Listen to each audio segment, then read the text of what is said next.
নিঃস্ব অবস্থায় কি দোয়া করতে পারেন একজন মানুষ, এই দোয়াটা শিখে নেন, ইনশাআল্লাহ আপনার জীবনের সমস্ত সংকট কেটে যাবে ইনশাআল্লাহ। আমি নিজে ওই দোয়াটা বেশি বেশি করার চেষ্টা করি। দোয়াটা হচ্ছে, মুসা আলাইহিস সালাম একটা গাছের নিচে হেলান দিয়ে বসলেন, বসে দেখলেন দুইজন মেয়ে দাঁড়িয়ে আছে দূরে, পানি নিতে পারছে না, লোকজন পানি নিয়ে যাচ্ছে, ওরা দাঁড়িয়ে আছে বেচারি। মুসা আলাইহিস সালাম গিয়ে বললেন, কি সমস্যা আপনাদের? এটা নিয়ে আপনারা আবার মেয়েদের সাথে কথা বলার চেষ্টা করেন, ঠিক আছে? তো মাহারাম গায়রা মাহারাম মেনে চলে। তারা বললেন যে আমাদের বাবা অনেক বৃদ্ধ মানুষ, আমরা পানি নিতে পারি না যতক্ষণ না আমাদের কম পানি নিয়ে চলে যায়। মুসা আলাইহিস সালাম একটু বললাম না, ফিজিক্যালি খুব স্ট্রং ছিলেন, থাকে না বডি বিল্ডার, সামনে গিয়ে কথা বলে সরো পানি নিতে দাও, তখন মানুষ একটু মূল্যায়ন করে না। তো মুসা আলাইহিস সালাম এভাবে পানি নিয়ে দিলেন এবং বাছুরদেরকে পানি পান করালেন, করিয়ে গাছের নিচে এসে বসে আছেন। বসে বসে তিনি দোয়া করছেন, এই যে দোয়াটা তিনি দোয়া করছেন, রব্বি, একটা নেক কাজ করলেন, নেক কাজ করলেন না, মানুষের উপকার করলেন, নেক কাজ করে এসে গাছের নিচে বসে দোয়া করছেন, আল্লাহ এখানে তো আমার খাবার পানি বাসস্থান কিছুই নাই, আমি কি করব? রব্বি ইন্নী লিমা আনজালতা ইলাইয়া মিন খায়রিন ফাকির, রব্বি ইন্নী লিমা আনজালতা ইলাইয়া মিন খায়রিন ফাকির। আবার বলেন, রব্বি ইন্নী লিমা আনজালতা ইলাইয়া মিন খায়রিন ফাকির। অর্থ হচ্ছে, হে আল্লাহ, তুমি তোমার পক্ষ থেকে আমার উপরে যে নিয়ামতগুলো দিবে, আমি এর জন্য ফকির হয়ে বসে আছি। আল্লাহ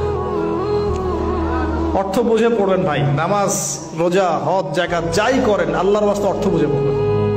অর্থ বুঝে পড়লে আপনার ইবাদতের স্বাদ পাবেন, তৃপ্তি পাবেন, আল্লাহর সাথে কানেকশন হবে, আল্লাহর নূর পাবেন, মাআরিফত পাবেন, সত্য স্বপ্নও দেখবেন তখন ইনশাআল্লাহ। তখন শুয়ে শুয়ে সত্য স্বপ্ন দেখবেন ইনশাআল্লাহ।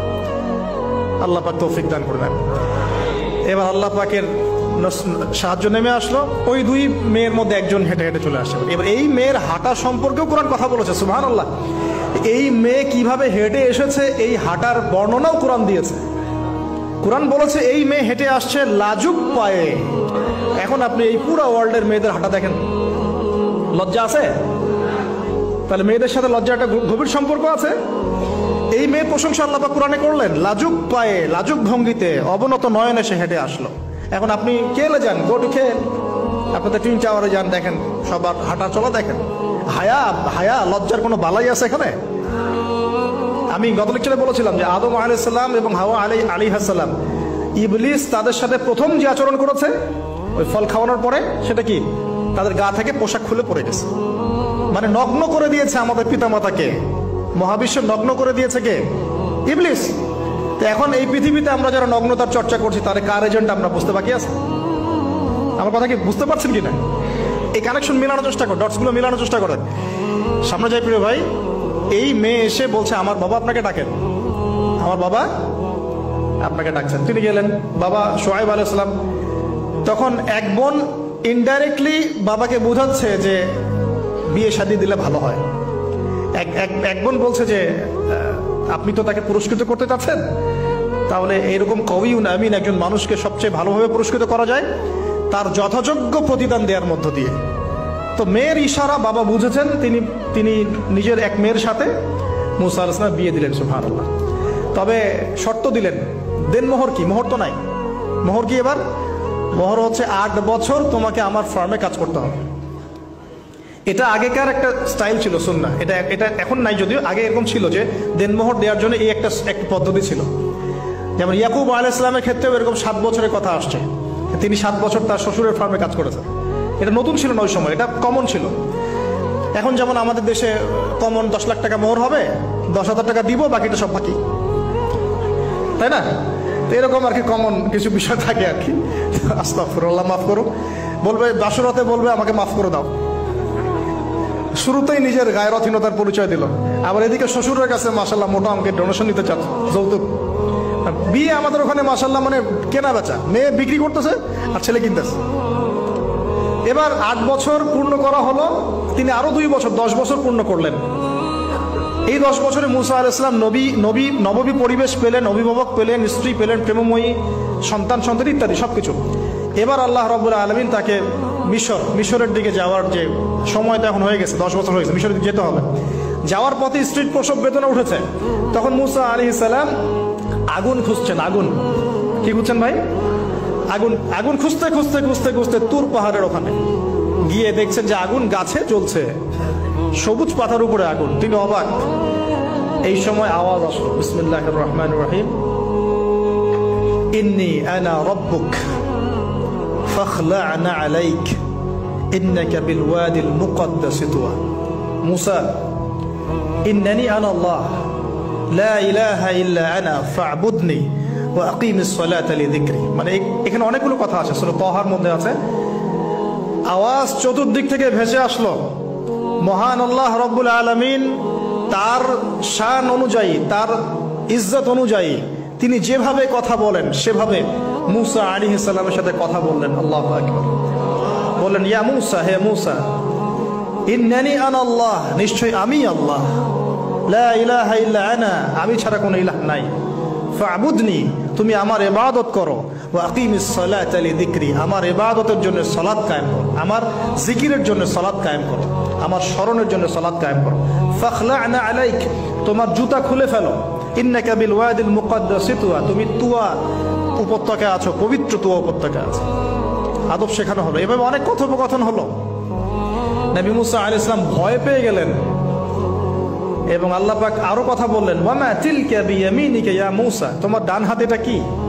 মুসা আলাইহিস সালাম বলছেন, ক্বালা হিয়া আসায়া আতাওয়াক্কাউ আলাইহা ওয়া আহুশু বিহা আলা গনামি ওয়া লিয়া ফিহা মাআরিব উখরা, এটা তো আমার লাঠি, এটা দিয়ে আমি ডালপালা পারি, আমার ওই যে গবাদি পশু চড়াই।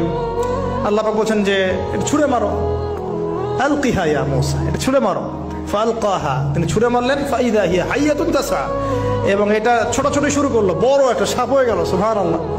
এগুলো কোনো গাল গল্প নয়, এগুলো আল্লাহ রাব্বুল আলামিনের মুআজিজা, মুআজিজাতুল কুবরা, এটা বড় মুআজিজা। তিনি পিছনের দিকে দৌড়ানো শুরু করলেন সাপ দেখে, খাইফা ইয়াতারাক্কাব, মানে ভয়ে দৌড়ানো শুরু করলেন। আল্লাহ পাক বলছেন, লা ইয়াখাফু লাদাইনাল মুরসালিন, আমার কাছে রাসূলগণ ভয় পায় না, তুমি ভয় পেও না, তুমি ওটাকে ধরো পিছন থেকে, সেটা আবার লাঠি হয়ে যাবে। পিছন থেকে হাত দেয়া হলো, লাঠি হয়ে গেল। সুবহানাল্লাহ। এবার বলছে যে তুমি তোমার বগলের নিচে হাত ঢুকাও। মুসা আলাইহিস সালাম বগলে হাত ঢুকালেন, বের করলেন, হাত থেকে টর্চ লাইটের মতো আলো বের হওয়া শুরু। এটা দ্বিতীয় নিদর্শন। কেন দেয়া হলো নিদর্শন? এবার আল্লাহ পাক তার দায়িত্বটাকে বলছেন, তোমাকে নিদর্শনগুলো কেন দিলাম, তোমাকে মনোনীত কেন করলাম, কেন তোমাকে মনোনীত করলাম মুসা, তোমার কাজটা কি? তোমার কাজ এখন এটা, ইযহাব ইলা ফিরআউনা ইন্নাহু তাগা, তুমি ফিরআউনের কাছে যাও। ফিরআউন সীমা লঙ্ঘন করেছে, মনে আছে ফিরআউনের কথা? সীমা লঙ্ঘন করেছে। তখন মুসা আলাইহিস সালাম তার অপারগতা প্রকাশ করছেন এভাবে, তিনি বলছেন, আল্লাহ, আমার তো জিহ্বায় জড়তা আছে, আর আমি তো ওখানে এক ব্যক্তি, আমার খুনের অভিযোগ আমার কাঁধে, আমি এখন কিভাবে কি করবো আল্লাহ? তখন আল্লাহ রাব্বুল আলামিন বলছেন, এই দোয়াটা করো। কোন দোয়া? মুসা আলাইহিস সালাম বললেন, রব্বি ইশরাহ লি সাদরি, হে আল্লাহ, আমার বক্ষ প্রশস্ত করো, ওয়াসসির লি আমরি, আমার কাজকে সহজ করে দাও, ওয়াহলিল উকদাতাম মিন লিসানি, আমার জিহ্বার সমস্ত জড়তা দূর করে দাও, ইয়াফকাহু কাওলি, যাতে মানুষ আমার কথা বুঝতে পারে। আর আমার সাথে আমার পরিবারের মধ্য থেকে ওয়াজআলনি ওয়াজিরাম মিন আহলি, আমার পরিবারের মধ্যে একজন ওজির আমাকে দাও, সাথী। হারুন আখি, আমার ভাই হারুনকে দান কর। সুবহানাল্লাহ। হারুন আলাইহিস সালামকে নবুয়ত দেয়া হলো, দুজনকে আল্লাহ পাক এখন বলছেন, ইযহাবা ইলা ফিরআউন, তোমরা দুজন এখন ফিরআউনের কাছে যাও। ফাইন্নাহু তাগা ফাকুলা লাহু কাওলান লাইয়িনা, তবে তাকে গিয়ে কর্কশ ভাষায় কথা বলবে না, নরম স্বরে কথা বলবে। দায়ীদের এখানে সুন্নাহ, দায়ীদের জন্য শিক্ষা আছে, দায়ী আলেম যারা মুবাল্লিগ তাদের শিক্ষা আছে। ফিরআউনের সামনে গিয়ে দাওয়াত দিলেও কিভাবে দিতে হবে? ফাকুলা লাহু কাওলান লাইয়িনা, নম্রভাবে কথা বলো। লাআল্লাহু, কেন নম্রতার সাথে? লাআল্লাহু ইয়াতাযাক্কারু আও ইয়াখশা, হয়তোবা নম্রতা প্রদর্শন করলে সে উপদেশ গ্রহণ করতে পারে, অথবা সে আল্লাহকে ভয় করতেও পারে। আল্লাহ পাক তো আগে থেকে জানেন সে ঈমান আনবে না, তারপরেও আমাদের আদব শিখাচ্ছেন আল্লাহ পাক এখানে। তারা দুজন চলে গেলেন, দাওয়াত দিলেন। ফিরআউন মশকরা করছে, ওয়ামা রাব্বুকুম ইয়া মূসা, তোমাদের দুজনের রব আবার কে? হ্যাঁ, মুসা আলাইহিস সালাম বুঝাচ্ছেন, রব্বি আল্লাযী, আমার রব সেই রব যিনি জীবিতকে মৃত করেন, মৃতকে জীবিত করেন, ইত্যাদি। মানে যার হুকুম ছাড়া একটা গাছের পাতাও নড়ে না, যিনি মাটি থেকে সব উৎপন্ন করেন, বৃষ্টি বর্ষণ করেন, সব বুঝালেন। ফিরআউনের বক্তব্য তখন এটাই ছিল, তোমাদের কাছে কি কোন নিদর্শন আছে, কোন আয়াত নিদর্শন আছে? হ্যাঁ, নিদর্শন আছে। কি? লাঠি ছুঁড়ে মারলেন, সাপ হয়ে গেল। এখন ফিরআউন বলছে, এটা তো জাদু, এটা কি? আমার জাদুকররা ওটা পারে, জাদুকরদেরকে ডেকে না হলো, জাদুকররাও লাঠি ছুঁড়ে মারলো, সাপও যাচ্ছে। কিন্তু এই বড় সাপ ওদের সব সাপকে খেয়ে ফেললো। তখন ফেরাউন কিন্তু ভয় পেয়ে গিয়েছিল। এরপরেও এই হাত বের করে আলোর এই নিদর্শন দেখানো হলো, তাওহীদের দাওয়াত দেওয়া হলো, ফেরাউনকে ভয় করতে বলা হলো, ফেরাউনকে সতর্ক করা হলো যে আমার রব, আপনার রব, সবার রব হচ্ছেন আল্লাহ। সবকিছু বোঝানো হলো, কিন্তু ফেরাউন এই কোনো কথাই গ্রহণ করলো না।